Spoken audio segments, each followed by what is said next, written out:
देखो, हम जब इस चैप्टर का नाम देखते हैं केमिकल रिएक्शंस और इक्वेशन, तो उसमें सबसे पहले आपको केमिकल पता होना चाहिए। केमिकल का मतलब जानते हो आप? क्या ये केमिकल है? क्या ये केमिकल है? क्योंकि अगर हमें ये नहीं पता होंगे तो हम आगे कैसे बढ़ेंगे। क्या ये केमिकल है?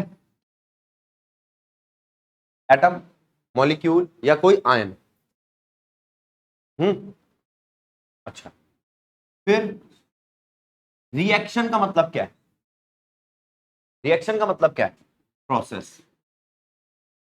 वो रिएक्ट करके कुछ बनाएंगे, ये पूरा एक प्रोसेस है ना। वो रिएक्ट करके ना भी बनाए, ये भी एक प्रोसेस है। ठीक है, हमने तो नहीं कहा ना सिर्फ वो प्रोसेस पॉजिटिव ही होना चाहिए, शाश्वत बात, ठीक है। और इक्वेशन का मतलब क्या है? इक्वेशन का मतलब है यहां पे कोई चीज हम लेते हैं, जैसे एक बच्चे ने कहा कि भैया हम एलएचएस में कुछ लेते हैं और वो आरएचएस हमें कुछ दे देता है। ये सबसे आसान बात बोल, हम एलएचएस में लेते क्या है और वो रिएक्टेंट्स हमें देते क्या है। तो क्या यही आपकी इक्वेशन है या रिएक्शन है? ठीक है। इसको लिखने के लिए जिस सिस्टम का आप यूज करते हो वो एक तरीके से मैथ का सिस्टम है। किसका सिस्टम है? मैथ का। जैसे आपने कहा, अभी आप कुछ एलिमेंट जानते हो, सारे बच्चे जानते होंगे, इसको हम हाइड्रोजन कहते हैं। अभी इस गुड़िया ने बताया था कि भैया ये हाइड्रोजन होता है, इसके साथ ना ऑक्सीजन रिएक्ट करता है और वो आपको दे देता है H2O। इसके अंदर ये आपके रिएक्टेंट्स हैं, ये आपका प्रोडक्ट है। तो यहां पर ये जो रिएक्टेंट और प्रोडक्ट है, ये एक तरीके से आपके क्या है? वेरिएबल्स। ठीक है। कितना हाइड्रोजन है, कितना ऑक्सीजन है, मुझे पता नहीं। फिर मैं क्या करूंगा, मैं इनकी बातें करूंगा। मैं कहूंगा कि भैया ये 50 ग्राम था, वो 60 ग्राम था, तो आप कहोगे अच्छा भैया आप मास में बता रहे हो। वो 50 ml था, वो 30 ml था, तो आप वॉल्यूम में बता रहे हो। ऐसी एक चीज आती है मोल, शायद 9th में पढ़ा होगा आपने, तो आप मोल में बता रहे हो। जब मैं इन चीजों में आपसे बात करता हूं और प्रोडक्ट निकाल के देता हूं आपको H2O, तो आप कहते हो कि भैया इन दोनों को रिएक्ट करा के हम इतना प्रोडक्ट बना सकते हैं। ये बात क्लियर है? क्लियर है? तो ये आपका इक्वेशन आपको मदद करता है इस रिएक्शन को मैथमेटिकली डिपिक्ट करने में, जिससे आप उसको दिखा सकते। ठीक है, नहीं तो आपको लिखना पड़ेगा कि H2 रिएक्ट करा, H2 मतलब हाइड्रोजन। ठीक है, हाइड्रोजन रिएक्ट करा ऑक्सीजन के साथ और देता है वो, ये क्या होगी? उसकी कोटेशन हो गई। उसको आपने ऐसे दिखा दिया, जल्दी समझ में आ जाएगा। उसमें इसमें आपको ये पता चल जाएगा कितना कितने के साथ रिएक्ट कर रहा है। अगर मैं आपको यहां पे देखूं तो इसका 1 इसके हाफ के साथ रिएक्ट करके उसका 1 दे। तो इक्वेशन बेसिकली मैथ की ही है। किसकी इक्वेशन है? ये मैथ्स की इक्वेशन। क्लियर? पक्का? यहां तक बात समझ में आई? ठीक है। तो मैंने आपसे किस किस चीज के बारे में बात करी? मैंने आपसे बात करी रिएक्शन के बारे में, केमिकल्स के बारे में और इक्वेशन के बारे में। अभी तो हमने चैप्टर का नाम सीखा है। अब मैं आपसे इन केमिकल्स के बारे में पूछ, केमिकल्स, क्या क्या केमिकल है हमारे पास? जैसे अभी आपने कहा कि भैया एक केमिकल तो हमारे पास एटम है। तो आप जानते हो एटम क्या होता है? Smallest unit of what? Matter. तो इसका मतलब आप मैटर के बारे में भी जानते हो। क्या होता है matter? Everything is made up of matter. इसका मतलब आप कह रहे हो सब चीजें मैटर से बनी है। ठीक है। तो यहां पे एक नई चीज आ गई,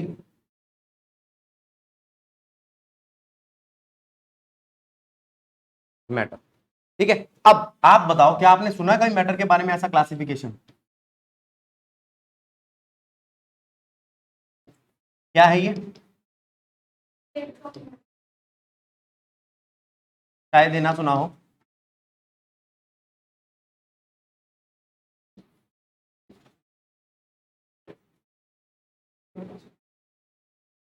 तो आप इसको अगर नहीं देखना चाहते तो मत देखो। लेकिन ये पांचों स्टेट जो है, ये कैसी स्टेट है मैटर की? पढ़ो, कैसी है? फिजिकल। क्या और स्टेट भी होती है मैटर की? अब पढ़ना और मुझे बताना कि क्या नाम सुने कभी। एलिमेंट और मॉलिक्यूल नहीं, कंपाउंड और मिक्सचर। अब देख लो तीनों को और मुझे बताओ कि क्या ये 3 नाम सुने कभी आपने? Element, compound, mixture, solid, liquid, gas. ये केमिकल क्लासिफिकेशन है। किसका केमिकल क्लासिफिकेशन है? मैटर का। क्या सब कुछ मैटर होता है? नहीं।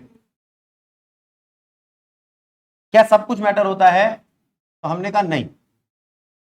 ठीक है बेटा, तू बता या पूछ ले, अगर पता है तो बता। तेरे को क्या लगता है कौन सी चीज मैटर नहीं होती? सोचो, अपने आसपास देखो। ठीक है, मैटर नहीं होती, मैटर नहीं करती, नहीं। ठीक है, अब तू कह कि भैया ये बच्चा मेरे लिए मैटर नहीं करता, तो मैटर ही नहीं है। नहीं है, हाड़ मास सब है इसके अंदर।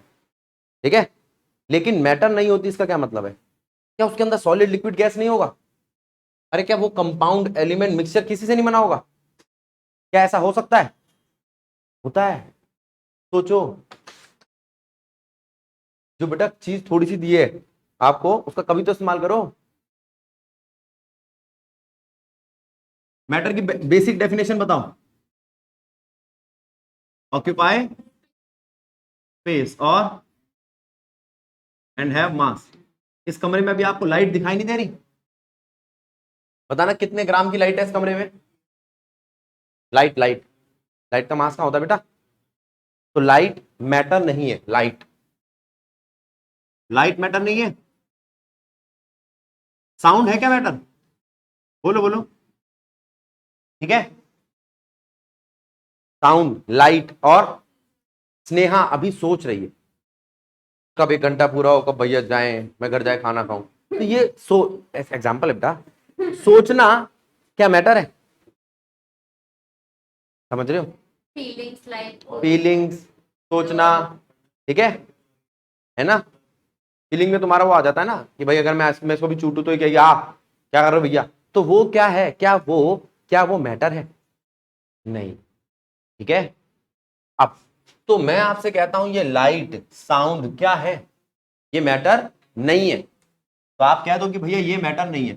अच्छा एक बात बताता हूं, काफी सारी चीजें आप धीरे धीरे सीखोगे। कई बार ऐसा नहीं होता, आप 6 क्लास में जो चीज सीख रहे थे फिर ना 9th में थोड़ी और बड़ी होके आई। ठीक है, या आप कहोगे इलेबोरेट हो गया। लेकिन अभी छोटी चीजें सीखते हो आप। अब 11th 12th में हम इसको और बताएंगे कि जो मैटर नहीं है इनके नाम क्या है। जैसे हम इलेक्ट्रोमैग्नेटिक वेव्स लेते हैं या वेव्स लेते हैं या मैकेनिकल वेव्स लेते हैं, तो वहां पर मैटर का हम पॉइंट समझते हैं। अभी आपके लिए थोड़ा सा, अगर आपको एक वर्ड में अगर कोई पूछे ना कि भाई कौन सी चीज होती है जिसको हम मैटर में नहीं डाल सकते, ठीक है, हो सकता है उसका कोई एक आध पार्ट आता हो, मेरे अभी दिमाग में नहीं आ रहा। तो इन सबको आप रिलेट कर सकते हो इससे, इस टर्म से। और मैं पहले ही बोल रहा हूं कि ये सब चीजें रिजिड नहीं है। आप ना केमिस्ट्री में कसम नहीं खा सकते यही होगा। ठीक है, मैं कहूंगा बेटा तू जो मर्जी पढ़ ले अब यही रहेगा, नहीं, वो चेंज होता रहता है टाइम टू टाइम। हाँ, ये 2 चीजें आप याद रखो, एक होती है जनरल, एक होती है स्पेसिफिक। स्पेसिफिक में हम छोटी छोटी बातों का पता करते हैं, जनरल के बारे में ऊपर ऊपर से पता करते हैं। ठीक है, ठीक है, जैसे मैं इसको कहूँ कैसी बच्ची है? होशियार बच्ची है। फिर इसने देख लिया कि इसको ना कंचे खेलने नहीं आते, भैया नालायक है, वो कंचे पे यूं करके निशाने नहीं लगा पा रही थी, ये तो मार देता है, एक कंचे से 3 कंचे तोड़ देता है ना? नहीं। तो इसका मतलब वो वाले पॉइंट ऑफ व्यू से ये होशियार नहीं है, वैसे ऑन एन एवरेज होशियार है। होशियार मतलब ये बैट बॉल खेल लेती है, ये चला लेती है, जो अपनी पढ़ाई का काम है, ये प्रोजेक्ट बड़े अच्छे बना लेती है, ऐसे करके बनाया हमने कुछ हिसाब किताब, तो ये चीज आई। ठीक है, अब जैसे ये है, ये ड्राइंग कर लेती है, कलाकार है, चिटिंग कर लेती। तू तो बता रही थी 6 नंबर की चिटिंग की थी, 2 नंबर की, अब 4 आ गया, चल 3 बढ़ रहे हैं इसके एक करके नंबर। तो फिजिकल और केमिकल क्लासिफिकेशन समझ आ गया आपको? ठीक है, तो मैंने आपसे पूछा physical classification, solid, liquid, gas, plasma, Bose, Einstein, और केमिकल क्लासिफिकेशन। अच्छा, पढ़ना हमें केमिस्ट्री, तो जरा हम इस पे ज्यादा ध्यान देंगे, एलिमेंट कौन है, ये कंपाउंड कौन है, ये मिक्सचर कौन है। ठीक है, अच्छा हमने बात किसकी स्टार्ट की थी? केमिकल की। केमिकल में एटम, मॉलिक्यूल और आयन की, और हम आ कहां गए? मैटर पे। और ये मैटर चैप्टर हमने 9th क्लास में देखा है कि नहीं देखा? फिर हम आए किस चीज पे? हम आए केमिकल्स पे। केमिकल्स में आपने कहा एटम। ठीक है बेटा, एटम अभी तुम सबने बोल दिया कि स्मॉलेस्ट यूनिट है, क्या है ये? हाँ जी बेटा, 1 मिनट रुक जा बेटा। तो अभी मैंने आपको क्या बोला? एटम। एटम का मतलब क्या है बेटा, जरा ध्यान देना। Smallest unit. तुम दोनों बच्चे बेटा एक बार ध्यान दे लो, स्मॉलेस्ट यूनिट ऑफ समथिंग, ठीक है, उसको देखेंगे अभी। अब वो कहता है मॉलिक्यूल क्या है। अच्छा, ये भी स्मॉलेस्ट यूनिट है। अगर कोई आपसे पूछे एटम क्या है तो आप कहोगे स्मॉलेस्ट यूनिट ऑफ, आप बोलो क्या लिखा है मैंने, और ये किसका है, तो आपको तो पता होना चाहिए एलिमेंट क्या है, कंपाउंड क्या है। हमने पीछे क्या लिख के छोड़ दिया, हमने कहा कि मैटर तीन तरीके के हमारे को दिखाई दे रहे हैं, एलिमेंट, कंपाउंड, मिक्सचर। मैटर ना हमें तीन दिखाई दे रहे हैं, एलिमेंट, कंपाउंड और मिक्सचर। तो एलिमेंट का मतलब क्या है आपका, एलिमेंट का मतलब है आयरन, नाम सुना है, ऑक्सीजन, नाइट्रोजन, फ्लोरीन, हाइड्रोजन, ये सब आपके एलिमेंट है। कंपाउंड क्या है, कंपाउंड इनकी स्टेबल फॉर्म, जैसे आयरन कभी कभी आयरन की फॉर्म में भी पाया जाता है, या आयरन का ऑक्साइड H2O, ठीक है, ये उनके कंपाउंड है। कैसे बताता हूं मैं अभी आपको, आयरन का ऑक्साइड H2O, या कभी सुना हो आपने HCl, H2SO4 सुना हो कभी आपने, देख रहे हो आप, सुना है कभी ये H2SO4, HCl, H2O, सुना है ना नाम, ये तो सुना ही होगा।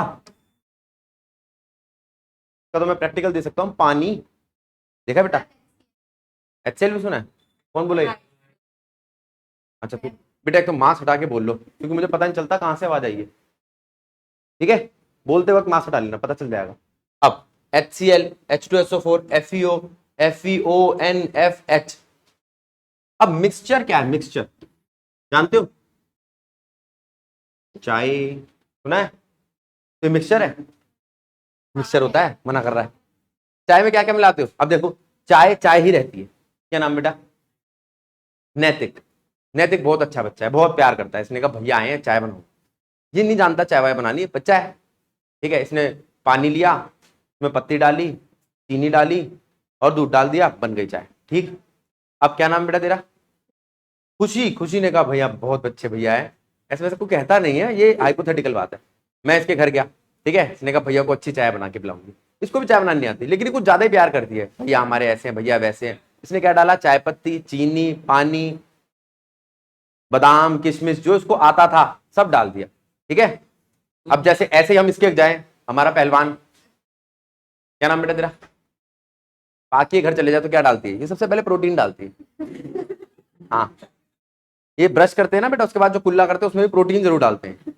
अच्छा पागल, कट नहीं कम होनी चाहिए ना, देखा एक बार ट्राई से, अच्छा नहीं है अभी अच्छा हाँ पापा के बेटा इसके, मैं कभी इससे पूछ ले, मैंने फीस मांगी आज तक तेरे कभी, मुझे अपनी हड्डियों से प्यार है। तो अब वो क्या है, वो मैंने बताया ना, अब वो आए, वो भी भैया कहते हैं, मतलब भैया अच्छे हैं इसके पापा, तो क्या डाल रहे हैं वो, प्रोटीन डालते हैं पहले। तो चाय चाय ही रहती है, बदल जाती है, सुना कभी फलाना चाय, डिमकाना चाय, चाय तो चाय रहती है। इसका मतलब ये हुआ अगर मैं आधी चम्मच डालू या एक चम्मच डालू, चाय पे कोई फर्क नहीं पड़ता। सुनो, एक चम्मच वाली चाय, मजाक कर रहा था, किशमिश नहीं डालते, एक चम्मच वाली चाय, दो चम्मच वाली चाय से कोई फर्क नहीं पड़ता। लेकिन क्या आपका कार्बन डाइऑक्साइड और कार्बन मोनोऑक्साइड कॉम्पोजिशन चेंज करने के बाद वही रहेंगे, नहीं। अब जरा देखते हैं, इसके बाद में एक पेज और ऐड कर रहा हूं, उससे पहले ये क्या है, ये 1:1 के कॉम्पोजिशन में क्या है, और ये 1:2 के कॉम्पोजिशन में क्या है, आप जानते हो, आप सब बच्चे जानते हो। अगर मैं सिर्फ 1:1 का कॉम्पोजिशन देखूं तो कार्बन मोनोऑक्साइड, और 1:2 का देखूं तो क्या दोनों एक जैसे, बिल्कुल नहीं। कार्बन डाइऑक्साइड आप इनहेल कर सकते हो, कोई खास दिक्कत नहीं, कार्बन मोनोऑक्साइड इनहेल करने से दिक्कत होती है, ठीक है, पॉइजनस होती है, हाँ बिल्कुल ठीक। तो क्या दोनों में डिफरेंस है, हाँ। फिर वही वाली बात, अब हम किसकी बात करें, हमारे पास एक अमीर बच्ची है स्नेहा, बहुत अमीर है बेटा, तो ये H2O है। स्नेहा 9th क्लास में पढ़ती थी, इसने पहली पहली बारी साहिल भैया ने पढ़ाया इसको, उसने देखा H2O का फॉर्मूला, लेकिन ये क्या है, अमीर। तो बाजार में जाके क्या मांग रही है, मुझे ये वाला एक ओ वाला ऑक्सीजन नहीं चाहिए, मुझे ये वाला H2O दो। क्यों, हम अमीर है, ज्यादा ऑक्सीजन पीते हैं, ठीक है, वो हमारी सेहत के लिए अच्छा होता है ना, ये सफाई के लिए अच्छा होता है, हाइड्रोजन पर ऑक्साइड, ठीक है। कभी देखा नहीं है, मम्मी को पेडिक्योर कराने जाना है, वो यही होता है, 5 रुपए का पेडिक्योर जिसके तुम्हारे 500 रुपए छीन लेते हो, ठीक है, होता है ना, सुना है बेटा, देख उसको पता है, उसने बताया, हाँ मेरे तो छीनते हैं भैया तो वो जो कराते हैं ना बेटा, वो जो पहले वो सफाई करती है, वो फिर उसके बाद वो सड़ी सी कैंची लेके आपके साइडों के काट देती है। हाँ, तो वो जो भी चीज करती है वो क्या है, H2O2 हाइड्रोजन परऑक्साइड है बेटा। लेकिन क्या उसको पी सकते हो तुम, साफ हो जाओगे? ठीक है, नहीं थोड़ा पेट वेट खराब हो जाएगा उससे, इतना साफ नहीं होते, लेकिन दिक्कत करता है। इसको चोट पे लगाते हैं, जैसे मान लो किसी के ना, देखो बैठे वो बायो वाले भैया, चोट देख के कान खड़े होते हैं तो ये कट है, मान लो ये किसी के ना, ये पैर है उस पर कट लग गया, तो मुझे नहीं पता, वो उसको ही पता है, जब बायो पढ़ाएगा उससे पूछ लेना। तो वो हो जाता है ना व्हाइट कलर का, जो क्या होता है, पस पड़ जाती है। हाँ, उसके ऊपर अगर आप, अच्छा ये खुद मत कर लेना है, डॉक्टर साहेब की निगरानी में ही करना है जो भी करना है। तो उन्होंने थोड़ा सा H2O2 डाला, कॉटन ली और साफ किया, वो बिल्कुल आपका जो जख्म है वो दिखने लगता है, वो बिल्कुल साफ हो जाता है। वरना आप दवाई लगाते हो, आप दवाई किस पे लगा रहे हो, वो जो भी है वो मैस बना हुआ है, वो क्या क्यों बन गया? अब ऐसा नहीं होता कभी चोट लग गई डॉक्टर के नहीं जाना, चोट से डरने लगता, डॉक्टर की सुई से लगता है, तो छुपाए रखता है बच्चा, और वो हाथ कभी दिखाता ही नहीं है ना। और थोड़े दिनों में क्या होता है, वो बैक्टीरिया तो देखेंगे ना, बैक्टीरिया की मौज हो जाती है, वो डिनर वगैरह सब करने लगते हैं वहां बैठ के, तो वो दिक्कत होने लगती है। यहाँ पर ये सारा सफेद हो जाता है, उसको 1 सेकंड में साफ कर देता है H2O2। स्पिरिट भी यूज करते हैं बहुत सारे लोग, ठंडा ठंडा लगता है जिसको लगाने पे। डॉक्टर, मुझे नहीं पता है बेटा, मेरे को थोड़ा सा पता है, मैंने बता दिया, केमिस्ट्री के हिसाब से मुझे पता है। बायोलॉजिकली वो क्या करते हैं क्या नहीं करते, शायद इसीलिए करते हैं जिससे इन्फेक्शन ना हो, इसीलिए करते हैं ना। हाँ ठीक है, तो जब ये सब करा तो उसके अंदर इसका और इसका क्या फंक्शन सेम है ऐसा? अच्छा एक बात बताओ, अब मुझे बताओ क्या फर्क है 1 चम्मच वाली चीनी और 2 चम्मच वाली चीनी में क्या फर्क है? आप कहोगे कुछ नहीं है, बस ज्यादा मीठा हो जाएगा। तो जिसमें अपना करेक्टर ना छोड़े कोई एक पर्टिकुलर कंपोनेंट, वो कहलाता है मिक्सचर। लेकिन जिसमें कोई करेक्टर ना रखे अपना, एक नई चीज बना दे, वो क्या कहलाता है? कंपाउंड। कंपाउंड में वो चीज रहती ही नहीं। ठीक ठीक। तो वहां पर अगर आप शुगर बढ़ाते हो तो क्या होता है, उस शुगर का इफेक्ट ज्यादा दिखने लगता है। यहाँ पे ऑक्सीजन बढ़ाते हो तो क्या हो जाता है, अर्थ का अनर्थ हो जाता है। अब जो काम पीने के आ रहा था, अब वो सफाई के आ रहा है, क्लिनजिंग एजेंट बन गया है। हाँ, होता ज्यादातर ये बॉडी के लिए, हमारी बॉडी पे काम कर लेता है, ठीक है, सफाई के काम आता है। तो आपको ये पता चला कि क्या H2O और H2O2 तो अलग बातें हैं। अभी कुछ बच्चों के दिमाग में आ रहा होगा, या स्नेहा के भी आ रहा होगा, ज्यादा अमीर है ना, कि नहीं भैया मैंने ज्यादा ऑक्सीजन वाला पानी पिया है। आपको नहीं पता? हाँ आता है। वो क्या है मैं बता, वो ज्यादा ऑक्सीजन केमिकल लेवल पे नहीं होता, सॉलिबिलिटी पे होता। आप एक पानी ले रहे हो, उसके अंदर ना ऑक्सीजन घुल जाती है, ठीक है, ये इतनी सी घुली हुई है। जो स्नेहा पानी पी रही है उसमें ऑक्सीजन ज्यादा घुली हुई है, तो आपको एनर्जी ज्यादा देगा, मुझे नहीं पता, लेकिन ये है। तो क्या वो ज्यादा ऑक्सीजन, अच्छा तुम ये पूछ सकते हो क्या भैया हमें तो नहीं, हमने तो कभी नहीं सुना कि पानी में ऑक्सीजन घुल जाती है। अगर पानी में ऑक्सीजन नहीं घुलेगी तो जो आपके एक्वेटिक एनिमल्स हैं वो कहां से रेस्पिरेशन करेंगे? मतलब पानी में ऑक्सीजन होती है, क्या वो खत्म भी हो जाती है? हाँ। तुम में से कोई ऐसा बच्चा है जो एक्वेरियम वगैरह घर पे रखता हो, कैरी करता हो? अगर रखता होगा ना तो उसे पता होगा कि 10 या 15 दिन में पानी बदलना पड़ता है। क्यों? एक तो वो जितनी भी आपकी छोटी मोटी मछलियां हैं वो शिट करती है, दूसरा जिससे गंदा जाता पानी, दूसरा वो ऑक्सीजन खाती है, खत्म हो जाएगा। फिर इसने कहा भैया मैंने पंप लगा दिया। पंप मतलब वो गुड़ गुड़ गुड़ गुड़ करके घूमता रहता है, वो देखने में भी सुंदर लग रहा है, वो गुड़ गुड़ करने से क्या होता है, ऑक्सीजन उसके अंदर घुलती रहती है। कहाँ की? एटमॉस्फेयर की। ये शायद आपने किसी के तो देखा होगा कि एक बड़ा सा एक्वेरियम लगा, इतना बड़ा इस साइज का, और उसमें एक छोटा सा एक मोटर लगी हुई है। अब सिर्फ पानी आप किस लिए साफ करोगे? वो जो शिट वगैरह आ जाती है उसमें गंदगी आ जाती है, ठीक है, वरना वो साफ रहेगा। अब किसी ने कहा नहीं भैया मैंने पता है क्या करा, मैंने नीचे छोटा सा प्लांट लगा दिया, ठीक है, क्योंकि प्लांट ऐसे भी होते हैं जो पानी के अंदर ही रहते हैं, वो ऑक्सीजन देने लग गया। हाँ, ये सब कुछ हो सकता है। समझ आया? समझ आया? तो पानी में ऑक्सीजन होती है, लेकिन पानी में ऑक्सीजन जो होती है उसके केमिकल फॉर्मूला में चेंज। अब मैंने आपसे पूछा कि क्या आप एटम और मॉलिक्यूल का फर्क समझे? एटम का मतलब क्या है बेटा? सबसे छोटी यूनिट एलिमेंट की। और मॉलिक्यूल का मतलब क्या है? सबसे छोटी यूनिट कंपाउंड की। जरा इसको बताओ मुझे कि क्या ये बात समझ में आई कि नहीं आई? ये बात हो गई क्लियर? ठीक बात है। अब देखो, अब फिर पीछे चलते हैं और आते हैं फिर से चैप्टर के नाम पे। चैप्टर के नाम पे हम कहां आए थे? केमिकल्स। अब आज के बाद कभी कोई तुमसे पूछे ना, जैसे मान लो अब कल ही आपके स्कूल में क्लास है, ठीक है, नैना से पूछा उसकी मैम ने, बेटा केमिकल जानते हो? आन्या से। तो आन्या ने कहा हाँ मैम जानती हूँ मैं केमिकल क्या होते हैं। पहला केमिकल एलिमेंट, कंपाउंड, मिक्सचर। क्या एलिमेंट, क्या ये केमिकल्स का क्लासिफिकेशन है जी, ये तो मैटर का क्लासिफिकेशन है। तो मैटर जो होते हैं वो केमिकल्स होते हैं। एक बात आ गई समझ में। दूसरा, अब उन्होंने मैम ने कहा तो बेटा एटम क्या होता है, तो बताना है स्पेसिफिकली मैम एटम जो होता है वो एक एलिमेंट का सबसे छोटी यूनिट है। ठीक है, एक सबसे छोटी यूनिट एटम की क्या है, एलिमेंट की क्या है, एटम। और सबसे छोटी यूनिट कंपाउंड की क्या है, मॉलिक्यूल। अब मैं आपसे पूछता हूं ये क्या है,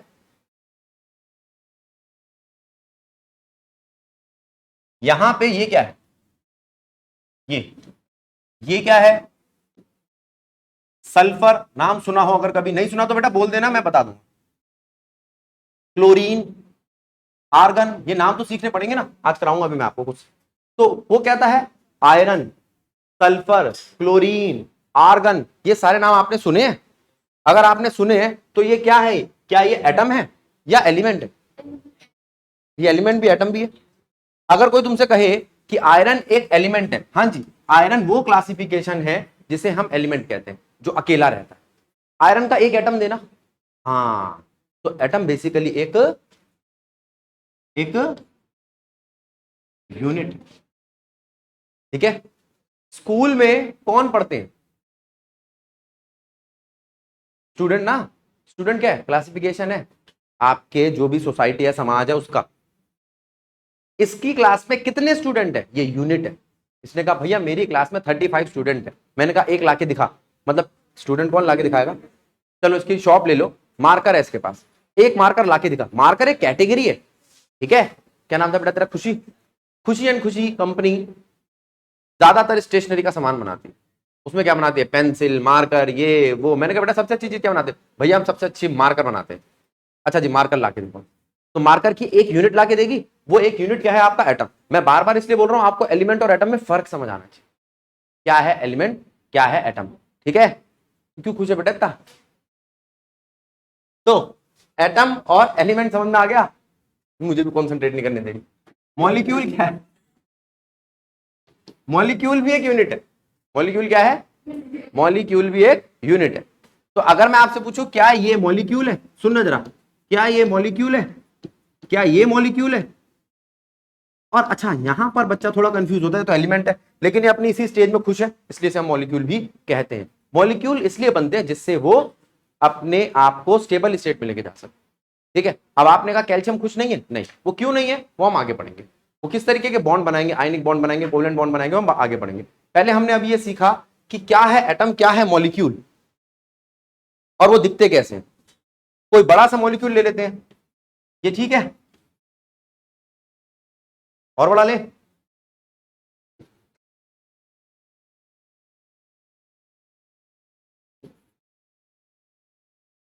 और बड़ा, कह रहा है रहने दो भैया बहुत बड़ा है।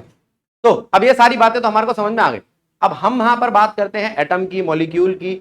और एटम और मॉलिक्यूल के अंदर हमने ये सीख लिया कि एटम और मॉलिक्यूल दिखते कैसे हैं, उनका नाम क्या है। जैसे इसका नाम आयरन है, और ये है क्या चीज जो अभी मैंने दिखाई है, ये है इसका,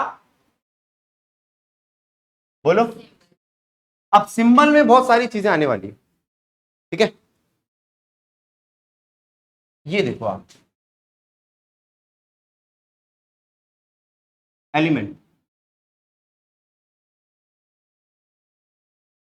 सिंबल, एटॉमिक नंबर जिसे जेड से दिखाते हैं, मास नंबर जिसे ए से दिखाते हैं, फिर पूरा सिंबल। मैं आपको कुछ एलिमेंट लिख के दिखा रहा हूं, जरा ध्यान दो। क्या सिर्फ सिंबल से आप समझ जाओगे, नाम खुद लिख लोगे? नाम लिखने में बहुत देर लगती है। सुन रखा है ना नाम, hydrogen, helium, lithium, beryllium, boron. Very good, ये 10 एलिमेंट लिखे मैंने अभी। कोई आपसे पूछे इनका एटॉमिक नंबर क्या है,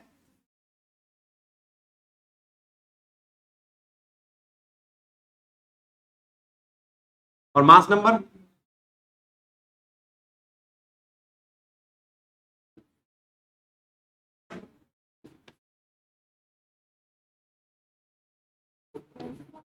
ठीक।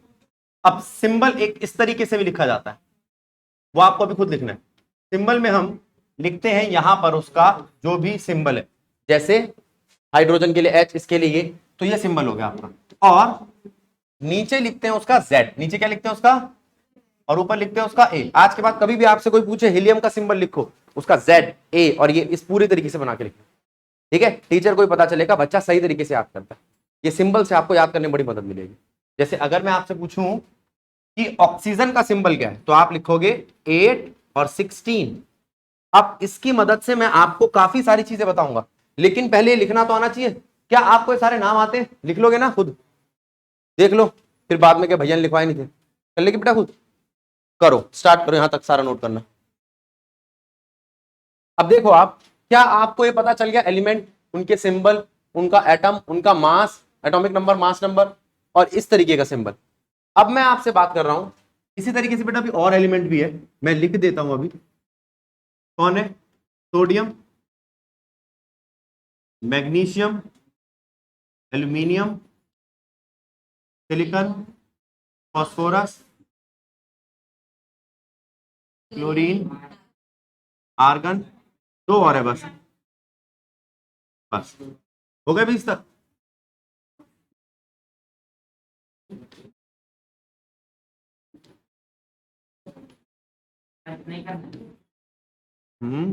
एक बार बस एलिमेंट का थोड़ा सा और बता दो फिर छुट्टी। अब मास नंबर इनके कितने हैं? इसका 23, 24, 27, 29, 31, 32, 35.5, बहुत यूज होता है ना, 40, 40, 39, ठीक है। फिर वही अगला वाला क्या है, वही आपका सिंबल ऐसे वाला। बस ये बातें पता चल गई, ये टेबल समझ में आ गई। अगली क्या है आपकी चीज, ये इस एटम के बारे में आप क्या क्या जानते हैं, क्या पढ़ा है आपने इसके बारे में? साहिल था बेटा ये एटम के बारे में 9th क्लास में। न्यूक्लियस, ठीक है, न्यूक्लियस, शेल, बोहर साहब के बारे में नाम सुना होगा आपने, KLML, हेल बोहर। हाँ, तो ये आपके शेल है। शेल में कौन रहता है? वेरी गुड, शेल में कौन रहता है? इलेक्ट्रॉन्स। यहां कौन रहते हैं? प्रोटॉन्स और न्यूट्रॉन्स, और यहां पर इलेक्ट्रॉन्स रहते हैं। अब मैं आपसे पूछता हूं, अगर कभी आपसे कोई पूछे कि मुझे बताओ number of electrons, number of protons और नंबर ऑफ न्यूट्रॉन्स, तो आप कैसे पता लगाओगे? आप कहोगे इन तीनों के लिए मुझे चाहिए, देखो क्या चाहिए, सिंबल। तो इस सिंबल की अब यूटिलिटी बढ़ गई ना। कोई आपसे कहे कि भैया सोडियम 2123 है, इससे आपको क्या पता चलता है? तो आप कहोगे ये जो सोडियम है इसका ये 11 और ये 23। 11 का मतलब क्या है यहाँ पे? Z क्या है, और 23 का मतलब क्या आपका A। ये Z है, मैं फिर से दिखा देता हूं पीछे पेज पे, ये कहां लिखवाया था मैंने आपको, ये Z है, ये A है। Z और A दिख रहे? ध्यान दे बेटा, वो कहां जाएगी, यही रहेगी, Z और A। अब देखो कहां है इसका Z और कहां है इसका A। ये 11 इसका Z है और ये 23 का A है। तो आपके पास न्यूट्रॉन कितने? A minus Z। तो अगर कोई आपसे पूछे इसके पास इलेक्ट्रॉन कितने हैं, प्रोटॉन कितने हैं और न्यूट्रॉन कितने हैं, 1। बहुत अच्छा, पता नहीं कौन सी गणित है, 23 में से 11 गए, 1। मार्क्स नहीं पूछे मैंने तेरे, न्यूट्रॉन पूछे। ये कौन सी गणित है बेटा? मैथ भी पढ़ता था क्या विशाल यहाँ पे? फिर ठीक है। अब नहीं नहीं, अच्छी बच्ची है, वो भी अच्छा पढ़ाती है बेटा। बताऊंगा प्रिया को कि गुड़िया ऐसे क्या पढ़ा रही है। शेल समझ में आ गया, सिंबल समझ में आ गया, सारी बातें समझ में आ गई, हाँ ना बोलो, ठीक है बेटा। तो अगर कोई आपसे पूछे किसी के पास इलेक्ट्रॉन कितने, प्रोटॉन कितने, न्यूट्रॉन कितने हैं, आप बता दोगे? अगली क्लास का आपका काम है, ठीक है, आप में से कुछ बच्चों को, अपने साथ वाले बच्चों से बैठा दूंगा तुम्हारे को, साथ साथ इलेक्ट्रॉन, प्रोटॉन, न्यूट्रॉन पूछने, और जितने भी पिछले चीजें करिए ना इन सब के क्वेश्चन पूछने, ठीक है, फेंक फेंक के मारने क्वेश्चन, चल इसका जवाब दे। तो फिर देखते हैं आपको क्या क्या आता है। और आप दोनों बच्चे बेटा थोड़ा सा लेट आए हो, तो वो चीजें है, समझदार बच्ची है, इससे पूछ लेना, ये जो पीछे बैठा बालक है। अब बात आती है, इसके बारे में आप मुझे बताओगे ये क्या है। ये नेक्स्ट क्लास तक आप अपना थोड़ा सा पढ़ के आओ, फिर हम नेक्स्ट क्लास में डिस्कस करेंगे ये आयन क्या है, ये क्या चीज है। ये सुना कभी नाम? नहीं सुना तो कोई दिक्कत नहीं, सुना है तो बताना कि ये क्या है, ये क्या है और कौन सी चीज, इलेक्ट्रॉन, प्रोटॉन और न्यूट्रॉन। अच्छा वैसे ही देख के बता सकते हो तुम, इसको ज्यादा दिमाग लगाने की जरूरत नहीं पड़ती। इलेक्ट्रॉन, प्रोटॉन और न्यूट्रॉन कौन सी चीज आ जा सकती है, यानी कि ट्रांसफरेबल है। क्यों? क्योंकि वो बाहर है, बस इतना सही दिमाग लगाओ, मेरी बात सुनो। वैसे इसकी साइंस में बताऊंगा आपको कि इलेक्ट्रॉन ही क्यों आता जाता है, क्या प्रोटॉन बाहर नहीं निकल सकता, नहीं। अभी आप इतना सा दिमाग लगा लियो, कभी कोई तुमसे पूछा करे ना तो आप अपने लेवल के हिसाब से तो आंसर दोगे ना कि भैया प्रोटॉन न्यूट्रॉन तो मैंने न्यूक्लियस में देखे थे, इसलिए वो बाहर निकलने में दिक्कत करेंगे। ठीक है, वो क्यों दिक्कत करेंगे, क्या दिक्कत करेंगे, आगे की पढ़ाई में पढ़ेंगे। अभी आपको कौन ऐसा लग रहा है जो आराम से निकल जाएगा? अंजनी, इलेक्ट्रॉन। अगर तूने इलेक्ट्रॉन दे दिया तो क्या होगा, इलेक्ट्रॉन ले लिया तो क्या होगा, उसके लिए क्या पता करना है। इलेक्ट्रॉन दे दिया तो क्या होगा, इलेक्ट्रॉन ले लिया तो क्या होगा, उसके लिए तुम्हें क्या पता करना है कि क्या तुम्हें पता है कि इलेक्ट्रॉन, प्रोटॉन और न्यूट्रॉन का क्या है। देखो क्या, चार्ज। राधे राधे बेटा, बैठ जा। क्या क्या पता करना है? चार्ज। तो मेरी बात सुनो, आपको क्या क्या चीजें पता करनी है। अभी तक हमने क्या पता करा? अभी हमने पता करा कि देखो सबसे बड़ी चीज, केमिकल क्या होता है। केमिकल बेसिकली मैटर होता है।